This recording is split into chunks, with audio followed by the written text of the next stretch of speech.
Psalm 126:3 is a believer's awakening moment. It is that sacred instant when the heart finally recognizes what God has already accomplished. The first two verses unveil the mighty acts of God, but the third verse reveals the awareness of man. It is one thing for God to restore you, and another for your spirit to awaken and perceive that restoration. True restoration does not begin when circumstances change. It begins in the spirit, where revelation births recognition, and recognition gives way to rejoicing. It is that moment when the unseen becomes undeniable, when you suddenly realize that the fourth man has been in the fire all along, that divine perfection has been shining through human imperfection. Before Israel's deliverance, they stood in the same land, surrounded by the same conditions, but when their eyes opened to that greatness of God's work, everything shifted. Their environment did not change first, their perception did. Restoration became real when revelation turned into recognition. That is when joy broke forth like a river and laughter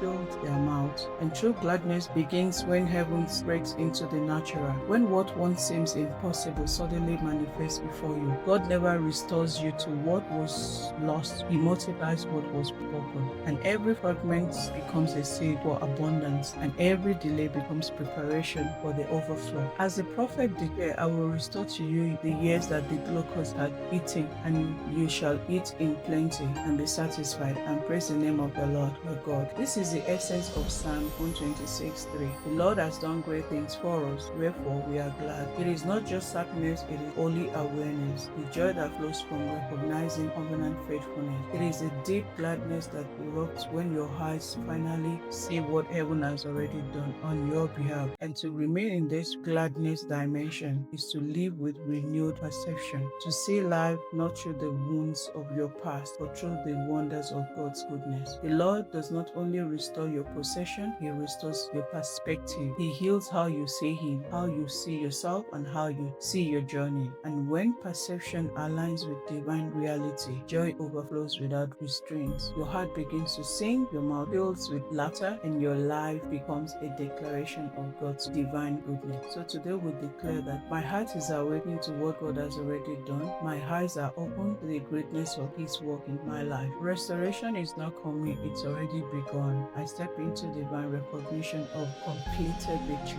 Hallelujah. Every broken area of my life is being multiplied by the power of divine restoration. My perception is healed. I now see life through the lens of God's goodness and covenant faithfulness. I am no longer defined by what was lost, but by the abundance that God is now releasing. The supernatural is breaking into my natural. What once seems impossible